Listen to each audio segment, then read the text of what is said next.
శతాబ్దోత్సవాల్లో భాగంగా దేశవ్యాప్తంగా 1,00,000 ప్రదేశాల్లో మనము కార్యక్రమాలు చేసుకుంటాం.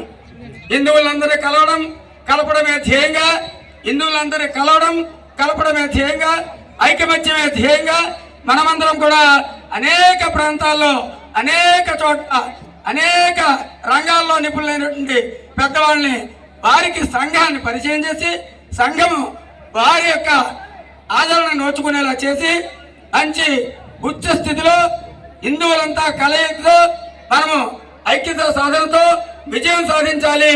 మతోన్మాదులు, తీవ్రవాదులు, స్వదేశీ ద్రోహులు, విదేశీ ద్రోహులు వీళ్ళందరినీ కూడా మనం కలిసి ఎదుర్కొనేటువంటి భాగంలో ఈ కార్యక్రమాలు దేశవ్యాప్తంగా నిర్వహిస్తున్నాం.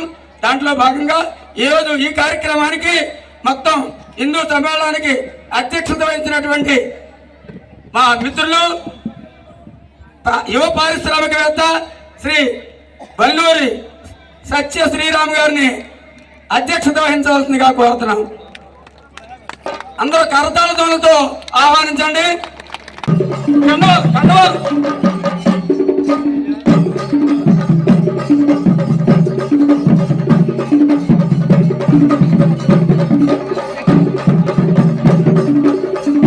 జై శ్రీరామ్, జై శ్రీరామ్ అని కొంచెం ఆపండి. ఈరోజు భాగ్యనగరం నుంచి మనకు అనుగ్రహ భాషణం చేయడానికి ఆత్మీయతా భావనతో, హిందుత్వ భావనతో పెద్దాపురం పరిసరాల్లో అనేక మంది శిష్య బృందాన్ని కలిగి అనేక గోసేవలు చేస్తున్నటువంటి శ్రీ బ్రహ్మశ్రీ పసర్లపాటి శ్రీనివాస బంగాళ శర్మ గారిని హృత్పూర్వకంగా స్వాగతిస్తూ వేదికను ఆశీర్లు కావాల్సిందిగా కోరుతున్నాం.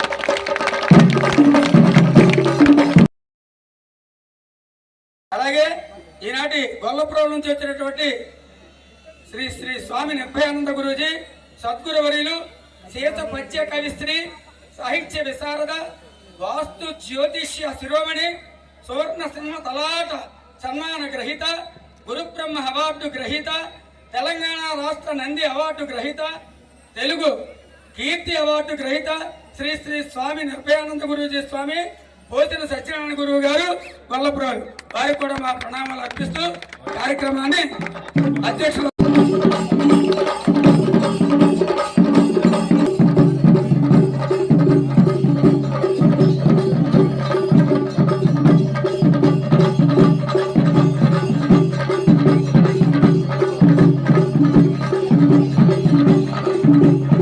జై శ్రీరామ్. అదేవిధంగా ఈనాడు మన పెద్దాపురం పట్టణము కాదు యావత్ పరగణాలన్నింటికి కూడా మనకి మంచి సహృదయులు, హిందుత్వ భావనతో సంపూర్ణ హిందుత్వ వికాసాన్ని కృషి చేస్తూ అనేక విధాల హిందూ ధర్మ సంస్థలకు ఆదరణీయంగా ఉన్నటువంటి ఈనాటి మన విశిష్ట అతిథి గౌరవనీయులు శ్రీ మట్టె శ్రీనివాస్ గారిని వేదిక మీద ఆశీర్లు కావాల్సిందిగా కోరుతున్నాం.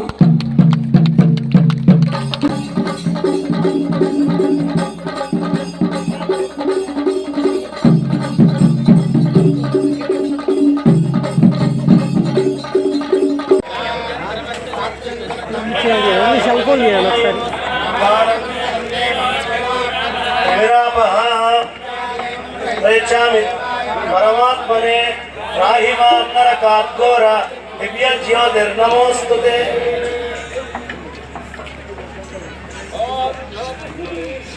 सर्वं प्रतिष्ठितो अस्यवध्ये महानग्निर्विश्वार्चर्विश्वतो मुखः सोऽग्रभुग्रभयन्निष्ठं नाहारवजनकवे। नमो ब्रह्मादिभ्यो ब्रह्म विद्या सांप्रदाय कर्तृभ्यो ऋषभ्यो परम गुरुभ्यः सर्वोपप्लवरहितः प्रज्ञानगण प्रत्यगर्थ ब्रह्मैवाहमस्मि सोऽहमस्मि ब्रह्माहमस्मि। गुरुब्रह्मा गुरुर्विष्णुः गुरुदेवो महेश्वरः गुरु साक्षात् परं ब्रह्म तस्मै श्री गुरवे नमः। हरि ओम। అస్మదాచార్యులైనటువంటి శ్రీ శ్రీ శ్రీ కాటూరి వీరభద్రానంద సద్గురు సార్వభౌముల పాద పద్మములకు ప్రణమిల్లుతూ నాకు ఈ జన్మనిచ్చినటువంటి తల్లిదండ్రులకు రుణపడి ఉన్నటువంటి నమస్కారం తెలియజేసుకుంటూ నాకు ఈ ఉనికినే కల్పించినటువంటి ఈ భారత భూమాతకు ప్రణమిల్లుతూ ఈ వేదికను అలంకరించినటువంటి పూజ్య స్వామీజీ వారికి పాద పద్మములకు శిరస్సాష్టాంగ ప్రణామములు చెల్లించుకుంటూ ఇంత మహత్తర గొప్ప కార్యక్రమాన్ని ఏర్పాటు చేసినటువంటి ఈ యొక్క ఆర్ఎస్ఎస్ కార్యవర్గ పెద్దలందరికీ కూడా నా యొక్క నమస్కారాలు తెలియజేసుకుంటూ అలాగే చిన్నవారికి ఆశీస్సులు అందిస్తూ ఈనాటి ఈ 5వ సమ్మేళన కార్యక్రమం పెద్దాపురం నడివీధి గ్రామంలో ఈ విశ్వవిద్యాలయం ప్రాంగణంలో ఇక్కడ ఉన్నటువంటి అనేక మంది పెద్దల సహకారంతో ఏర్పాటు చేసినటువంటి ఈ యొక్క కార్యక్రమానికి సంబంధించి ప్రతి ఒక్కరికి పేరు పేరున నా యొక్క ధన్యవాదాలు తెలియజేసుకుంటున్నాను. సోదరులారా, ముఖ్యంగా ఈ కార్యక్రమం పెట్టుకోవడానికి కారణం చల్లకు వెళుతూ ముందు దాచవలసిన పని లేదు. ఇప్పుడు మన మీద జరుగుతున్నటువంటి పరాయి మత దాడులు ఏవైతే ఉన్నావో వాటి గురించి మన హిందూ సోదరులందరినీ కూడా మేల్కొల్పేటటువంటి సదుద్దేశం చేత ఈ పెద్దలందరూ వారి యొక్క హిందూ సమ్మేళన కార్యక్రమాన్ని ఏర్పాటు చేయడం జరిగింది. ఇది సందర్భం కూడా ఆర్ఎస్ఎస్ 100 సంవత్సరాల పండుగ అని తెలియజేశారు పెద్దలు. 100 సంవత్సరాల సంస్థ అంటే ఏ సంస్థకి కూడా అవకాశం ఉండదు. ప్రారంభించిన తర్వాత 100 సంవత్సరాలు జీవించింది అంటే అది పరమాత్మతో సమానం అండి. ఆ సంస్థ ఏదైనా సరే పరమాత్మతో సమానం అండి. ఏ సంస్థకి 100 ఏళ్ళ ఆయుష్ ఉండదండి. పరమాత్మ అంశతో ఉన్నవారు ఎవరైతే ఉన్నారో వాళ్ళకే ఉంటుంది.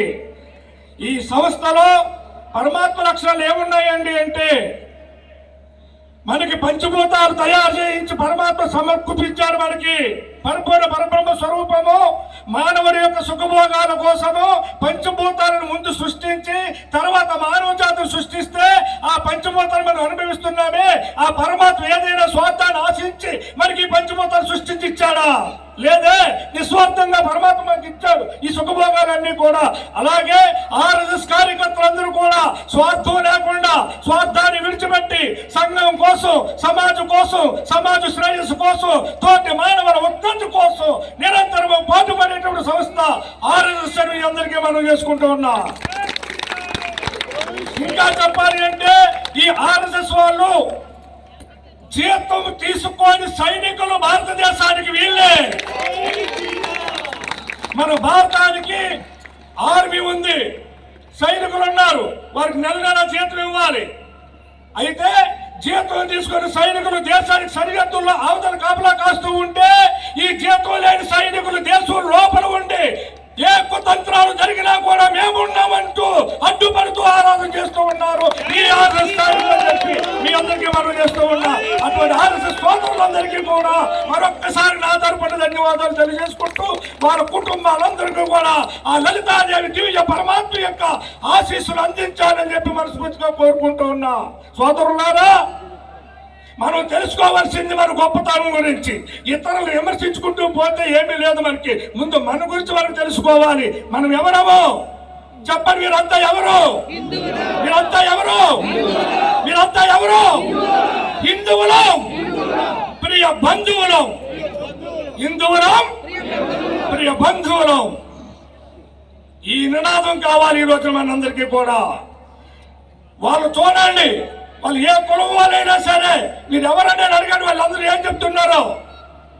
మేము క్రైస్తవులు అండి అని చెప్తున్నారు.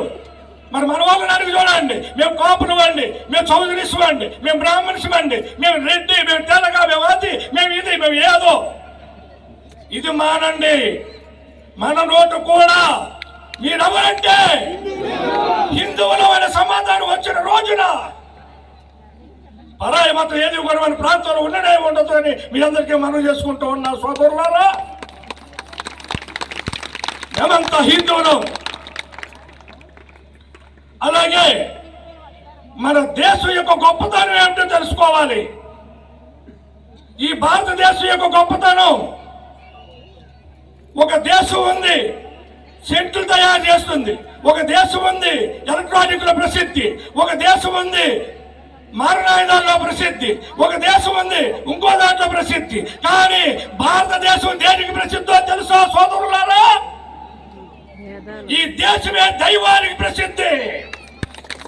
దైవం పుట్టి పెరిగిన దేశమే భారతదేశం. ఎందుకంటే సోదరులారా, మీకు 4 ఇళ్ళు ఉండొచ్చు, బాగా ఆలోచించుకోండి. మీకు 8 ఇళ్ళు ఉండొచ్చు, మీరు కోటేశ్వర్లై ఉండొచ్చు. 8 ఇళ్లలో మీరు కాపురం ఉంటారా అండి? ఉంటారా? ఒకే ఇంటిలో ఉంటాం, మిగతా 7 ఇళ్ళు 8 ఇళ్ళు అద్దెకిచ్చుకుంటాం, అంతే కదా? భగవంతుడి దేశాలు ఇవన్నీ, భగవంతుడు సృష్టించిన ప్రపంచం ఇది. ఈ ప్రపంచ దేశాలు చెప్పండి దేశములు అంటే 56 దేశాలు భగవంతుడు సృష్టించుకొని తాను ఉండడం కోసం అని చెప్పి ప్రత్యేకమైన దేశాన్ని సృష్టించుకుంటాడు భగవంతుడు. ఆ ప్రత్యేకమైన దేశం ఏదో తెలుసా మీకు? చెప్పండి గట్టిగా, భారతదేశం. ఇది భగవంతుడు ఉండడానికి సృష్టించుకున్న దేశం ఇది. ఏమండి గురువు గారు మీరు అలా చెప్తున్నారు, ఏ సాక్ష్యం ఉంది దాకా మీరు అడగచ్చు, అడగండి, చెప్తా సాక్ష్యం కూడా. ఏమండి భారతదేశంలో ప్రపంచంలో ఉన్న ఏ దేశాలైనా సరిహద్దులు ఎవరు ఏర్పాటు చేసుకున్నారండి? ప్రపంచంలో ఉన్న 56 దేశాలకి సరిహద్దులు ఎవరు ఏర్పాటు చేసుకున్నారు? ఏ దేశస్తులు ఆ దేశస్తులు చైన్ కట్టుకున్నారు, చైన్లు వేసుకుని కొంతమంది, గోడ కట్టుకుని కొంతమంది, తొప్పులు మనిపించుకుని కొంతమంది, రాళ్ళు వేసుకుని కొంతమంది. మా దేశం ఇక్కడ వరకు సరిహద్దులు ఏర్పాటు చేసుకుంటే ఈ భారతదేశం సరిహద్దులు ఎవరు ఏర్పాటు చేశారో చెప్పగలరా? తూర్పు బంగాళాఖాతం ఎవరు తవ్వించారు? తూర్పు బంగాళాఖాతం మన సరిహద్దు ఎవరు తవ్వించారు? ఉత్తరాన హిమాలయ పర్వతాలు మన దేశ సరిహద్దు ఎవరు పెట్టారు? పెట్టని కోటలు ఎవరు పెట్టారండి అవి?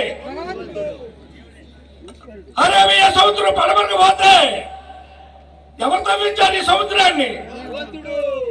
హిందూ మహాసముద్రం దక్షిణానికి పోతే ఎవరు తవ్వించారు ఈ సముద్రాన్ని? ఇప్పుడు చెప్పండి, మన దేశానికి 4 వైపులా సరిహద్దులు ఎవరు ఏర్పాటు చేశారు? భగవంతుడు కాదా? అటువంటి భగవంతుడు ఈ దేశంలో ఉండడం కోసం అని చెప్పి ఏర్పాటు చేసుకున్నటువంటి ఈ త్రిలింగ దేశమేమన్నా భారతదేశము. అటువంటి భారతదేశంలోనే భగవతత్వం ఉంటుంది, దైవత్వం ఉంటుంది, దైవజనులు ఉంటారు.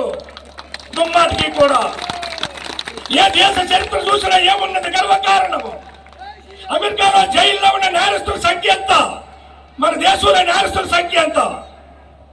అమెరికాలో జైల్లో ఉన్న వాళ్ళ సంఖ్య కన్నా మన దేశంలో నేరస్తుల సంఖ్య తక్కువగా ఉంది. ఇది మీకు తెలుసా సోదరులారా? అభివృద్ధి అంటున్న దేశాల్లో ఏముంది? అక్కడ అంత అరాచకం ఉంది, అంత అవినీతి ఉంది, అంత రౌడీజం ఉంది, అంత తప్పుడు విధానం ఉంది. కానీ ఈ భారతదేశంలో ఏముంది అంటే, నా స్వతంత్ర భారతదేశంలో వేదాల కన్నా భూమి, వేద మాత ఉద్భవించిన దేశము నా భారత జాతి. దీని యొక్క జాతీయత ఎవరు నేర్పింది కాదు. ఒకరి దగ్గర మనం నేర్చుకోవాల్సింది లేదు, ఎవరికైనా నేర్పే వాళ్ళమే కానీ ఒకరి దగ్గర మనం నేర్చుకోవాల్సింది ఏమీ లేదని మనం చేస్తున్నాం ప్రియురాల. ఈ మాట వాళ్ళ బైబిల్లో కూడా చేర్చబడి ఉంది.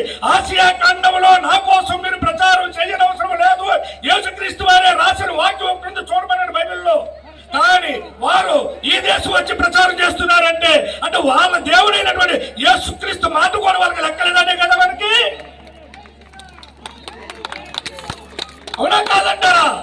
స్వయంగా చెప్పారు యేసుక్రీస్తు వారు, ఈ ఆసియా ఖండంలో నా గురించి ప్రచారం చేయవలసిన పని లేదు, ఎందుకంటే ఆసియా ఖండంలో నేర్చుకోవలసిందే కానీ నేర్పవలసింది ఏమీ లేదని చెప్పి ఆ మహత్తుడు ఆనాడే తెలియజేశారు మనకి. అది తెలుసుకోవాలని మనం అందరం కూడా. అది తెలుసుకుంటే నా జాతి గొప్పతనం ఏంటో, నా భారత గొప్పతనం ఏంటో, నా భూమి గొప్పతనం ఏంటో మనకు అర్థమవుతుంది. జిస్ దేశ్ మే గంగా బహతి హై, స్వామి వివేకానంద స్వామి చెప్తారు, జిస్ దేశ్ మే గంగా బహతి హై ఉసి దేశ్ మేరా భారత్ మహాన్ అన్నాడు ఆయన. ఏ దేశంలో గంగా నది ప్రవహిస్తుందో అటువంటి మహోన్నతమైన దేశంలో భారతదేశం ఉన్నాడు ఆయన. ఈ గంగా నది మరి ఏ దేశంలో ఉన్నదా? లేదే. జీవనది. ఏ కాలమైనా కూడా ఎండిపోయినటువంటి జీవనది గంగా నది ఎక్కడ పుట్టింది? మన భారతదేశంలో కాదా? అలాగే గీత గంగా గాయత్రి గోవిందేతి చతుర్గకార మోక్షదాయక శాస్త్రము. గీత పుట్టిన దేశం మన భారతదేశము. గాయత్రి మంత్రము దొరికింది మన దేశంలో. గోమాత వెలిసింది భారతదేశంలో. గంగా నది ప్రవహిస్తుంది భారతదేశంలో. ఈ 4 గకారాలు చాలు జీవుడు మోక్షాన్ని పొందడానికి అని చెప్పి తెలియజేస్తున్న మన ఉపనిషత్తులు. కాబట్టి సోదరులారా, ఇంతటి మహోన్నతమైనటువంటి వేద ఉపనిషత్తుల సారాంశంలో పుట్టినటువంటి మనమందరం కూడా ఈ రోజున ఎవరికి ఊడిగము చేయాల్సిన పని లేదు. దేనికి చెయ్యాలి ఊడిగము? మీకు ఒక సంగతి కూడా గుర్తు చేస్తున్నాను. కొన్ని సంవత్సరాల క్రితము పొడవాటి కత్తులు తీసుకొచ్చి మెడ మీద పెట్టి అల్లాహ్ అన్న రోజులు ఏమైపోయింది భారతదేశంలో. మన హిందువుల మెడ మీద పొడవాటి కత్తి పెట్టి నువ్వు అల్లా అంటావా పీక నరికేయమంటావని బెదిరించిన రోజులు మనం ఏమైపోయింది. ఆ రోజులు భారతదేశం నిలబడ్డారు. మన పూర్వీకులందరూ కూడా మెడకాయ ఇచ్చారు, భారతదేశాన్ని నిలబెట్టారు. ఆ రోజులు కూడా ఎవరు కూడా లొంగలేదని వాళ్ళు ఎవరికి మెడ మీద కత్తి పెట్టినప్పుడు కూడా జై భారత మాత అన్నారు. కానీ వాళ్ళు బెదిరించిన మత పలుకులు ఏవి కూడా పలకలేదని వాళ్ళ తర్వాత వచ్చారని బ్రిటిష్ వాళ్ళు. వీళ్ళేం చేశారు? వాడు పొడిగాటి ఖర్చు పట్టుకొచ్చారు మహమ్మదీయులు. వీళ్ళేం చేశారు? పొడివాడు తుపాకులు పట్టుకొచ్చారని వీళ్ళు నిద్ర పెట్టారు. తుపాకు తీసుకొచ్చి పాల భాగంలో పెట్టారు. మన భారతీయులందరూ కూడా పవిత్ర స్థానంగా భావించే పాల భాగాన్ని వాళ్ళు తుపాకీతో గురిపెట్టి నువ్వు యేసుక్రీస్తు అంటావా కాల్చేదని బెదిరించారండి మనందరినీ కూడా. కానీ మన పూర్వీకులు అన్నారా? ఇప్పుడు మీరైతే చూసారండి, ఇప్పుడు మీరైతే సమాధానం లేకుండా పోయింది. ఇది కావాలి మనకి. ఆనాడు తుపాకులు బెదిరించి చూపెట్టినప్పటికీ కూడా మన పూర్వీకులు ఎవరు కూడా పరామతానికి వెళ్ళలేదు. జై మాతా భారత్ మాతాకి అన్నారు, వందే మాతరం అన్నారు. ఈ రోజున వందే మాతరం అంటున్నారు అందరూ కూడా. ఈ పరిస్థితి మారాలి. సోదరులను విమర్శించట్లేదు మిమ్మల్ని, కానీ జరుగుతుంది అదే. వందే మాత్రం 150 ఏళ్ళు వయసు వచ్చింది. వందే మాత్రం వయసు ఎంత అండి? 150 సంవత్సరాలు. 150 సంవత్సరాలు వయసు వచ్చిన వందే మాత్రం రోజు పాడమంటే బడి పిల్లలకే పరిమితి అయిపోయింది. వందే మాత్రం. కానీ గడప గడపకు తిరుగుతుంది మందు మాత్రం. గడపకి తిరుగుతుంది మందు మాత్రం. ఎవరు ఆపాలి దీన్ని? శీలింగే లేని జాతీయత మన దేశాన్ని అయితే శీలే లేని మందు మాత్రం ఈ దేశంలో అమ్ముతున్నారు మన బడాబాబులు అందరూ కలిసి. ఎవరు ఆపాలి దీన్ని? ఇది ఆగిన్నాడు. మన నైతిక విలువలు కాపాడబడతాయి. మన జాతి ఔన్నత్యం మనకు తెలియబడుతుంది. మనం ఏం చేయాలో మనకి గుర్తొస్తుంది అని నేను మనవి చేసుకుంటూ అందరికీ వందే మాత్రం 150 ఏళ్ళు వచ్చినా కూడా వందే మాత్రం నోటు పలికే వాళ్ళు లేకుండా పోతూ ఉన్నారు. ఈ రోజున ఈ స్వతంత్ర భారతదేశంలో ఏముంది ఇక్కడ అంటే ఈ దేశం ఉంది.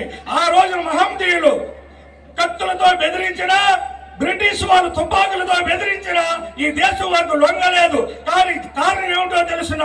ఏ దేశానికైనా చరిత్ర ఉంటుంది, ఒక గొప్పతనం ఉంటుంది అని చెప్పాను ఇందాక మీకు. ఈ దేశం గొప్పతనం, ఈ దేశం వాడాలి అంటే ఈ దేశం పునాదులు కదిలించాలి సోదరులారా. ఈ దేశానికి పునాదులు ఏమిటో తెలుసా మీకు? నేను సభాపక్షంగా అడుగుతున్నాను, ఈ భారతదేశానికి పునాదులు ఏమిటో తెలుసా మీకు? ఎవరి వేదముల పునాదులు కాదు నాన్న, వేదముల జ్ఞానానికి మాత్రమే ఈ భారతదేశానికి పునాదులు. నీతి, న్యాయం, ధర్మం, సత్యం, ఇవి 4 పిల్లర్స్ ఉన్నాయి భారతదేశానికి. జై శ్రీరామ్. గట్టిగా పోలో జై శ్రీరామ్. శ్రీరాముడు పుట్టిన దేశంలో పుట్టావు. సీతమ్మ వెలిసిన నేల మీద నడుస్తున్నావు. కానీ నీకు జాతి మీద, జాతీయత మీద గుర్తు లేకుండా పోతున్నావు. నీతి, న్యాయం,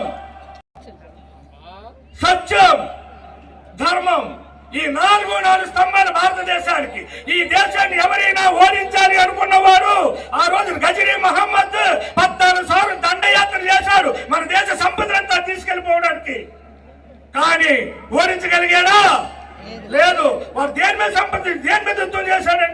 సైనికులతో కత్తులతో యుద్ధం చేశాడు కానీ అందుకే వాడు నెగ్గలేకపోయాడు. అలెగ్జాండర్ ఎన్నిసార్లు దండెత్తాడు భారతదేశం మీద ఈ దేశాన్ని పట్టుకెళ్ళిపోదామని. చివరికి ఏమైంది? 2 చేతులు ఖాళీ పెట్టు బయటికి పెట్టించుకొని అలెగ్జాండర్ అనేవాడు ఉట్టి చేతులతో పోతున్నాడు. సుమా భారతదేశంలో ఏమీ పట్టుకెళ్తలేదు అని ప్రజావాయును చూపిస్తూ పోయాడు అలెగ్జాండర్. కారణం ఏమిటో తెలుసునా? ఈ 4 పిల్లర్స్ మీదే ఈ దేశం నిలబడుతుంది కాబట్టి సోదరులారా, ఈ దేశాన్ని ఏ విధంగా కొట్టాలి, ఏ విధంగా దీన్ని మనం వసూలు చేసుకోవాలని అగ్రరాజ్యాలు ప్రయత్నం చేసి చేసి చేసి చిట్ట చివరికి తెలుసుకునే సత్యం ఏంటంటే ఈ దేశాన్ని మన పిరంగలతో మారణాయుధాలతో మనం ఏనాటికి వసూలు చేసుకోలేము. ఈ దేశం ధర్మం మీద నిలబడుతుంది కాబట్టి ఈ దేశంలో ధర్మాన్ని కనుక మనం నాశనం చేసేసినట్లయితే ఈ దేశం మనకొచ్చిపోతుందని సత్యాన్ని మనం గ్రహించుకున్నారు. కాబట్టి మన ధర్మం మీద ప్రతాపం చూపెడుతున్నారు వాళ్ళు. ఇది భావన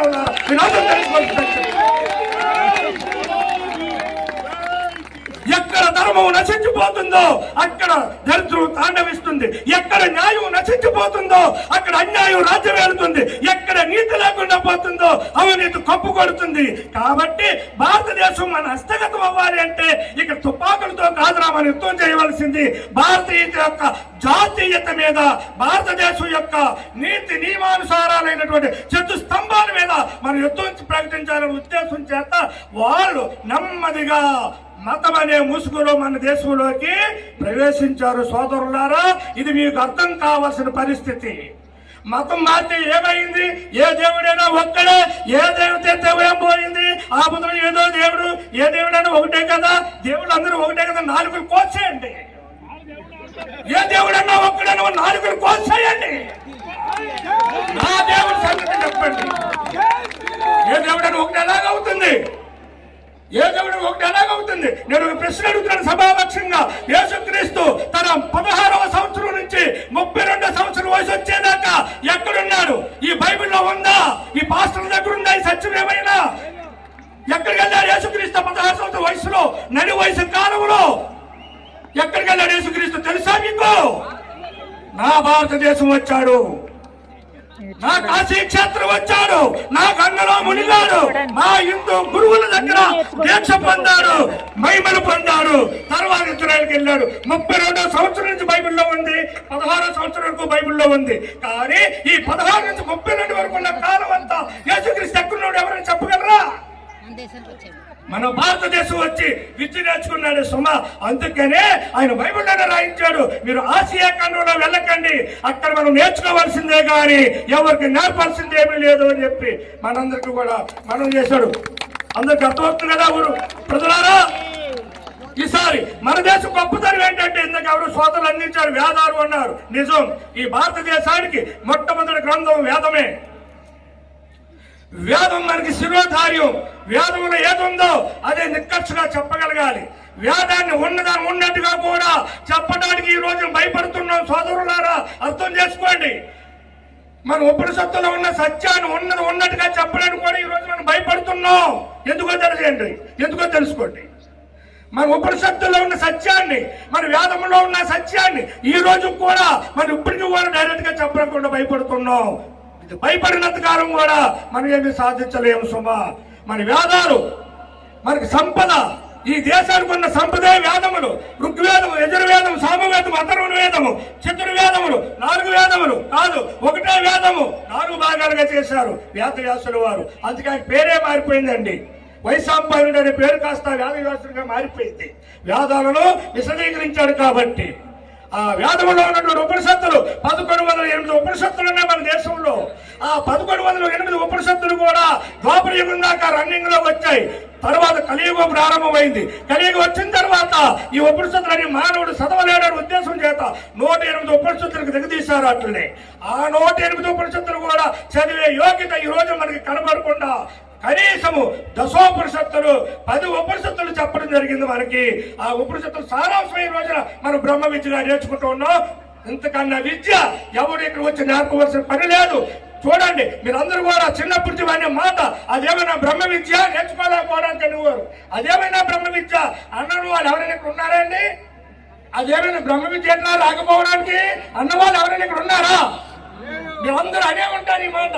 కానీ బ్రహ్మ విద్య అంటే ఏమిటో ఎప్పుడైనా అడిగారా? బ్రహ్మ విద్య అంటే ఎప్పుడైనా ఏమైనా అడిగారా? మీరు వాడుతూనే ఉన్నారు సీట్కి వాడికి కూడా. ఎలాంటి టైపింగ్ వచ్చేసి అదే బ్రహ్మ విద్య రాకపోవడానికి, ఎలాంటి కొలిగీత వచ్చేసి అదే బ్రహ్మ విద్య గురుగా రాకపోవడానికి.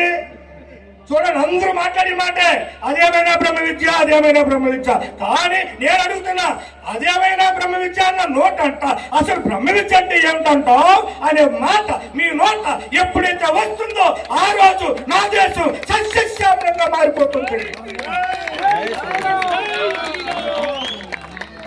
సోదరులారా, అటువంటి బ్రహ్మ విద్య ఎక్కడ దొరుకుతుంది అంటే మన ఉపనిషత్తుల్లో దొరుకుతుంది. ఉపనిషత్తులు దొరకాలంటే ఎక్కడికి వెళ్ళాలి అంటే అది కిరాణా కొట్టులో అమ్మరు నాయన, అది ఆశ్రమాల్లో దొరుకుతుంది. ఆశ్రమాల్లో ఎవరుంటారండి అంటే సద్గురువులు ఉంటారు, ఇలాంటి మహాత్ములు ఉంటారు. ఆశ్రమాలు వాళ్ళ దగ్గర ఉంది బ్రహ్మ విద్య. వాళ్ళ దగ్గర మనం పోతే మతముల ప్రాబల్యమునకు చిక్కి పాస్టపు ఫుడ్కి పరమాన్నానికి తేడా తెలియని అమాయక పరిస్థితిలో మగ్గిపోతున్న ఓ హిందువా మేలుకో, ఓ హిందువా మేలుకో. నీకు పాస్టర్ ఫుడ్కి పరమాన్నానికి తేడా తెలియకుండా భోజనం చేస్తున్నావే, ఓ హిందువా మేలుకో. భారతదేశానికి భాగ్యరేఖగా నిలిచిన మన ఐదవ స్త్రీమూర్తిని నట్టనడి సముద్రంలో చిక్కుకున్న నావలా చేసి సౌభాగ్యానికి సూక్ష్మ గుర్తులైన తన సర్వాభరణాలు సముద్రంలో కలిపేసి నిండు ముత్తైదువులను ముండమోపులను చేసి మన ముందే మసిలేలా చేస్తున్నదే ఈ మతోన్మాదుల మారిన కాండ చూస్తూ ఉంటావా? ఓ హిందువా మేలుకో, ఓ హిందువా మేలుకో. ఏ దేశం ఏగినా ఎందుకు కాలిడినా పొగడరా నీ తల్లి భూమి భారతని నిలబరా నీ జాతి నిండు గౌరవం అన్న ఆర్యోక్తల సూక్తి కూడా మర్చిపోయి సంఘ ద్రోహులు సమకూర్చే స్వల్ప సుఖాలకు చొల్లు కారుస్తూ సొంత తల్లినే సంతలో నిలబడితే నిద్రపోతూ ఉంటావా? ఓ హిందువా మేలుకో, ఓ హిందువా మేలుకో. అమ్మ ఒడి, దేవుడి గుడి, పిల్లల బడి, ఎక్కడ చూసినా ఒక్కటే అలజడి, మతాల మార్పిడి, మారణ హోమం, కుట్రల ఫోరం, కుటుంబ ద్రోహం, ఐకమత్యంగా ఉన్న అన్నదమ్ముల మధ్య సాధించిన చెల్లెల అన్నమ్మడి చంద్రుల మధ్యన సోదగత్తులు చెలరేగి ఎవరండి సోదగత్తులు ఇంటికి తిరుగుతున్నా చూడండి, చాకట్టుకుని తిరుగుతున్నాడు ఇంటికి. ఏసుకము నమ్ముకో, నువ్వు దేవుని నమ్ముకో, నువ్వు దేవుని నమ్ముకో. సోదగత్తులు తిరుగుతా ఉన్నారే, సోదగత్తుల సోదు మాటలకు చిక్కిపోతే నిద్రపోతూ కలలు కంటున్న హిందువా మేలుకో, ముమ్మాటికి మేలుకో. బాల వాక్కులే బ్రహ్మ వాక్కులనే భారతీయ నేటి బాలలను సైతము బలి చేస్తూ సండే క్లాసులను సంఖ్యెత్తుకుపోతుంటే, సండే క్లాసులను మన పిల్లలు సంఖ్యెత్తుకుపోతుంటే మన భారత బాలల ప్రగతి పదంబరు కర్పూరువులా కాలిపోతుంటే కళ్ళు మూసి కూర్చుంటావా? ఓ హిందువా మేలుకో.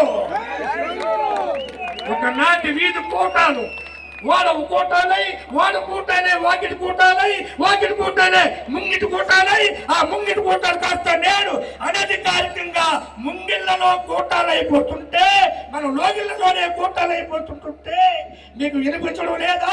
కనిపించడం లేదా? మీకు వినిపించడం లేదా? కనిపించడం లేదా? ఇది ఇలాగే సాగితే మన ప్రభువుల పుణ్యమా అంటూ, మన ప్రభువుల పుణ్యమా అంటూ మన దేవాలయాల్లో కూడా వారికి స్థానం కల్పిస్తారేమో అన్న భయం నీకు కలగడం లేదా? ఓ హిందువా మేలుకో, మేలుకో. నీ జాతిని కాపాడుకో, మేలుకో. నీ దేశాన్ని కాపాడుకో, మేలుకో. నీ మతాన్ని కాపాడుకో. జై హింద్.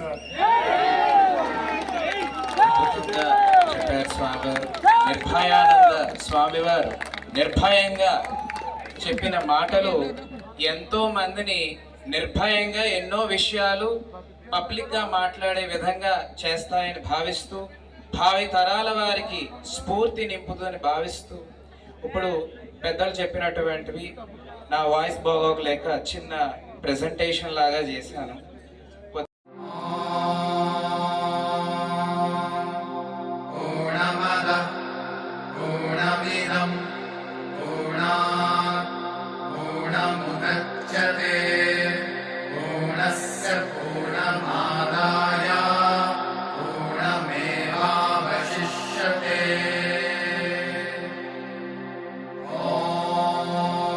शांति शांति